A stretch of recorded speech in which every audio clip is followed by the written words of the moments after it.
한화의 방산계 열사가 15일부터 20일까지 서울공항에서 진행되는 서울국제항공우주 및 방위산업 전시회에서 통합전시관을 오픈한다.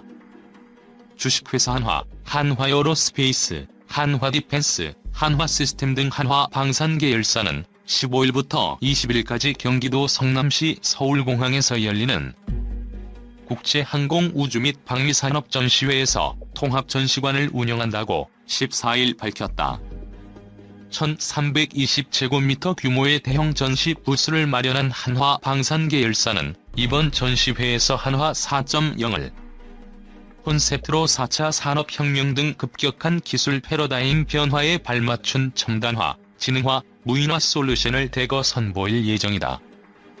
첨단화 솔루션이 적용된 대표적인 무기체계로 레드백 장갑차, 레이저 폭발물 처리기, 개인 전투체계, 차기대공화기 등이 전시된다.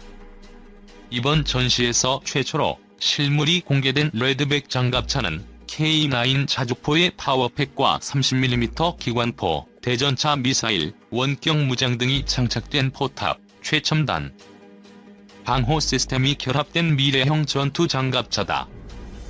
최근 호주군 미래형 궤도 장갑차 획득 사업에서 최종 후보 장비 중 하나로 선정되며 글로벌 시장에서 주목을 받고 있다. 탄약, 미사일의 대체제로 평가되는 레이저 무기체계도 처음으로 공개된다. 고출력 광섬유 레이저를 활용해 폭발물을 처리하는 레이저 폭발물 처리기는 급조 폭발물이나 중소구경 탄약을 무력화하는 미래형 무기체계다. 개인 전투체계는 네트워크 중심의 미래 전장에 대응하기 위해 전투원 개인 장비의 지휘 통제 기반 첨단 기술을 적용한 시스템으로 전투원의 생존성, 임무 지속성 및 기동성을 향상시켜준다. 최근 대두되고 있는 소형 무인기 위협에 대한 차세대 솔루션인 차기대공화기도 실제 크기의 모형으로 전시될 예정이다.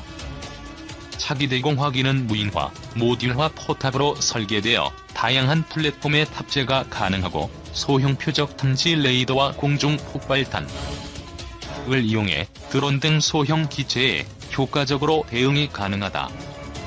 지능화 솔루션 분야에서는 탄도탄 작전통제소 성능 개량 사업, CR 무전기 실험 모델 등이 전시된다. 탄도탄 작전통제소는 탄도탄 방어작전을 총괄하는 지휘통제 기구이다. 탄도탄 위협 증가에 따라 탐지, 요격 체계를 효과적으로 연동하는 지능화 솔루션이 개발 중이다. CR 무전기는 주파수, 속도, 출력, 대역폭 등의 전송 파라미터를 전술 통신 환경에 맞춰 자율적으로 결정하는 주파수 공유 기술 기반의 차세대 지능형 무전기로 주파수가 부족한 환경에서도 끊김없는 통신 서비스를 가능하게 한다. 전장에서 사수의 생존성을 획기적으로 높이는 무인화 솔루션인 국방로봇, 원격 사격 통제 체계, 드론 탐지 센서도 주목할 만하다. 보병용 다목적 무인 차량은 미래 전장에서 인명 손실을 최소화하기 위해 개발 중인 대표적인 국방 로봇이다. 능동안전 원격 주행, 무소음 주행, 경계, 야지, 험지 고속 주행, 원격 사격 통제, 선행 차량 주종 주행이 가능하다. 경량화된 원격 사격 통제 체계는 탑재 중량이 제한적인 지상 장비에 장착이 가능하고 중기관총과 고성유탄 기관총이 결합된 복합형 제품은 상륙 돌격 장갑차 등에 적용할 수 있다. 드론 탐지 센서는 기존 방공망으로는 탐지가 불가능한 드론 등 소형 무인 비행 장치를 첨단 레이더 및 전자광학 기술을 적용하여 탐지, 추적하고 식별하는 시스템이다. 2026년 개발될 한국형 전투기의 성능을 좌우할 핵심 기술들은 전시부스 초입에 선보인다. 능동형 이상 배열 레이더는 공중과 지상 표적에 대한 탐지, 추적, 영상 형성 등 다양한 임무를 수행하는 최첨단 레이더이다. 수백 개의 표적을 탐지하고 추적할 수 있기 때문에 전투기의 눈이라고 불린다. 전자광학 추적 장비, 적외선 센서 추적 장비 등의 항전 장비도 전시된다. KFX의 심장이 될 F414 엔진도 눈길을 끈다. 한화에어로스페이스는 체계 개발 기간까지 원활한 비행시험을 지원하고 향후 전투기 운용에 필요한 종합군수지원 체계를 구축할 예정이다. 신현우 한화에어로스페이스 대표이사는 이번 전시회에서는 미래 전장 환경의 복합적인 작전 상황에 대비해 인명 손실을 최소화하고 작전을 더욱 효율적으로 수행할 수 있는 솔루션을 제시하고자 했다며 4차 산업혁명 시대를 선도하는 글로벌 종합방산 기업이 될 수 있도록 인공지능, 자율주행 기술 등 미래 기술을 조속히 확보하고 방산 수출에 더욱 힘쓰겠다고 말했다. 지난 연말 우리는 한국 최초의 우주인 후보 2명을 뽑는 잔치를 즐겼다. 우리도 드디어 우주시대에 접어들게 됐다며 다소 과장된 축가를 불렀다. 그러나 연초 들려온 소식은 우주에서의 왜소한 우리 입지와 불투명한 미래를 걱정하게 만든다. 중국의 위성 요격 실험 성공에 따라 제2의 우주전쟁 위험이 갈수록 커지고 있다는 전망이 곳곳에서 들리기 때문이다. 중국의 위성 요격 실험은 여러 가지 의미와 함께 다양한 갈래의 전망을 낳고 있다. 아직 진정한 우주인조차 배출해내지 못하고 있는 우리 현실과는 동떨어져 보이지만 우주뿐만 아니라 한반도 정세와도 직간접적으로 관련돼 있다는 점에서 학생들의 충분한 이해와 생각이 필요하다. 중국은 지난 11일 860km 상공에 있는 자국의 기상 위성을 탄도미사일로 폭파하는 실험에 성공했다. 지난해 말 지상에서 레이저를 쏘아 적첩보위성을 무력화하는 실험을 성공한 데 이어진 이번 실험은 중국 군사기술력과 우주기술의 급속한 발전을 입증하고 있다. 태양 전지판까지 합해 길이가 불과 몇 미터에 불과한 위성을 800km도 넘는 지상에서 요격하려면 엄청나게 정교한 기술을 요구한다. 날아오는 총알로 총알을 맞히는 것보다 어렵다거나 모래알을 화살로 맞히는 수준이라는 표현이 나올 정도다. 이 같은 기술은 인공위성에 크게 의존하는 미국의 군사력에 심각한 위협을 주고 있다. 2006년 말 현재 지구 궤도를 돌고 있는 795기의 위성 중 미국이 413기를 보유하고 있으며 그중 90여 기는 군사용이다. 가령 중국이 이 가운데 절반만 폭파시킨다고 해도 미국의 군사력은 상당 기간 마비 상태에 빠질 수밖에 없다. 일본이 북한의 대포동 로켓 발사를 구실로 최근 쏘아올린 500km 고도의 첩보위성 역시 언제라도 작동 불능 상황에 처할 수 있다. 중국은 실험 이후 뒤늦게 사실을 인정하면서 우주의 평화적 이용에 찬성하고 우주의 무게화나 군비 경쟁에 반대하는 것이 중국 정부의 일관된 입장이라고 강조했다. 1차적으로는 레이건 행정부 시절인 1983년 시작된 전략방위구상에서부터 지난해 10월 발표된 신우주정책에 이르기까지 우주를 독점하다시피 하고 있는 미국에 대한 자구 조치 측면이라고 할 수 있다. 그러나 경제력에 이어 군사력에까지 세계 대국으로 성장하고자 하는 중국의 의도가 깔려있다는 지적도 피하기 힘들어 보인다.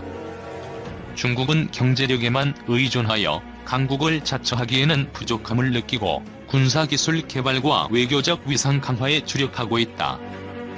최근 전투기 젠-10을 이란과 파키스탄에 판매하려는 시도는 세계 무기 시장에서 중국이 미국과 경쟁할 수 있는 새로운 강자로 등장했음을 보여주고 있다.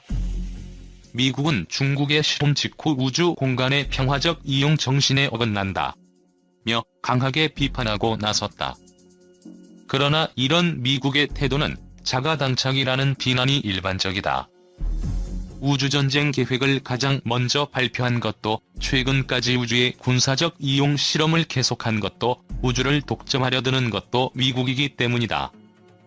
1983년 발표된 미국의 SDI는 우주전쟁으로 불릴 정도로 우주 공간에서의 군사적 격돌 가능성을 부추기는 한편 관련 기술 개발과 투자에 필요한 명분을 만들었다.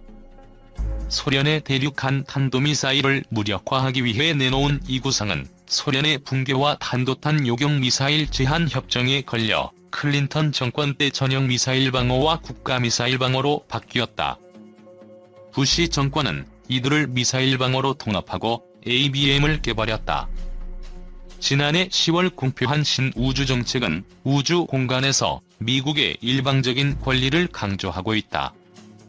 미국은 우주 공간에서 최대한의 행동의 자유를 가지며 미국의 국익을 저해하는 어떠한 적대적 행위에도 반격할 권리를 가진다. 나아가 우주 공간에서 미국의 기본적인 권리를 제한하거나 손상을 끼치는 군축 협정을 포함한 어떠한 제한도 거부한다. 지구 최강의 국가가 우주에서의 패권도 갖겠다는 발상이라는 비판이 따르지 않을 수 없는 내용이다. 현재 미국의 우주 기술은 중국의 미사일 요격 성공 정도로는 따르기 힘들 정도로 독보적인 수준에 올라 있다.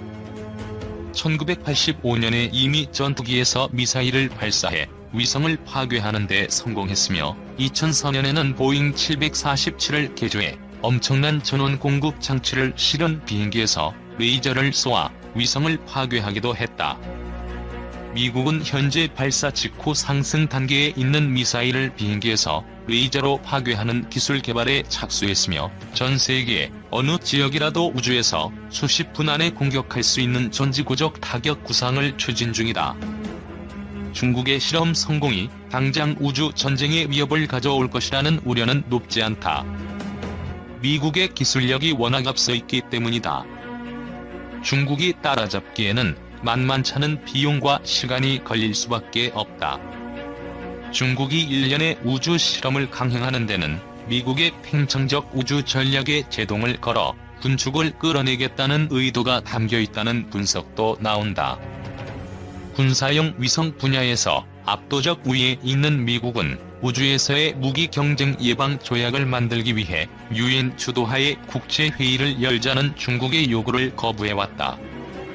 미국은 우주가 미래의 전장이 되지 않도록 요격용 무기의 사용과 추가 실험을 금지하기 위한 대화의 필요성을 인정해야 한다.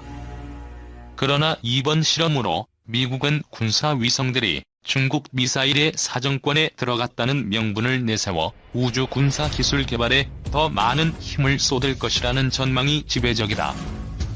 미국이 중국의 실험을 지나친 위협으로 과대포장하고 있다는 지적도 여기서 비롯된다. 중국의 당기관지 산하 한 신문은 미국이 스타워즈 계획을 공개적으로 밝힌 유일한 국가임에도 불구하고 미국 언론의 보도는 마치 미국의 우주 군사 기술의 우위가 위험에 처한 것 같은 인상을 심어주고 있다. 고 비판했다.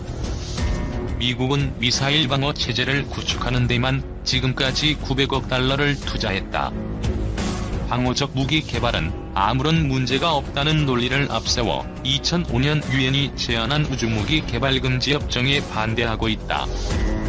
여기에 중국까지 뛰어든 이상 2위의 우주기술 국가인 러시아나 유럽연합, 일본 등도 손 놓고 있으리라 보긴 어렵다. 중국의 실험 성공이 우리나라에 미치는 영향은 여러 가지 측면에서 고민을 불러일으킨다. 당장 중국의 위협을 우려하는 이도 있다. 중국은 북한을 둘러싼 이해 충돌이 발생 시 미국의 위성 첩보 시스템을 무력화함으로써 한반도 상황 전개에 결정적 영향을 미칠 수도 있다. 또 중국은 거대한 경제력과 앞선 군사기술을 바탕으로 일본을 견제하는 한편 동아시아 지역의 패권을 추구할 가능성이 크다. 동북 공정과 백두산 지역에 대한 관리 강화는 중국의 힘이 한반도 방향으로도 발산되고 있음을 명확하게 보여주고 있다. 중국을 대하는 태도가 지금까지와 달라져야 한다는 주장도 제기된다. 우리 사회에는 군사 대국화를 위해 무력 증강에 열을 올리는 중국에 대한 이해하기 어려운 침묵이 존재하고 있다. 정부나 민간단체들도 중국의 군사 대국화에 대해 할 말은 하고 따질 건 따져야 한다. 중국의 군사적 야심이 미중, 미일 관계를 악화시켜 동북아의 신냉전 구도가 형성될 경우 가장 큰 피해자는 한국이 될 것임을 잊어서는 안 된다. 다가오는 우주 경쟁에 어떻게든 적극적으로 참가해야 한다는 지적에도 귀를 기울여야 할 것 같다. 분명한 것은 21세기 안보 전략은 미사일의 시대가 된다는 점이다. 세계 각국의 미사일 능력은 더욱더 향상될 것이고 미래의 안보를 위해 미사일 요격 능력을 독자적이든 국제 협력이든 구축해야만 한다. 대공무기는 앞으로 소형 드론뿐 아니라 전투기나 탄도미사일 등에 대한 대비책으로도 활용될 전망이다. 이미 러시아는 순항 미사일까지 요격할 수 있는 최신의 레이저 무기를 개발한 것으로 알려졌다. 미국은 최근 우주사령부 창설을 계기로 우주에서 직접 레이저를 발사해 탄도미사일을 요격할 수 있는 메가와트급 무기체계를 개발 중이다. 프랑스도 위성 공격용 레이저 무기 개발을 계획 중인 것으로 전해졌다.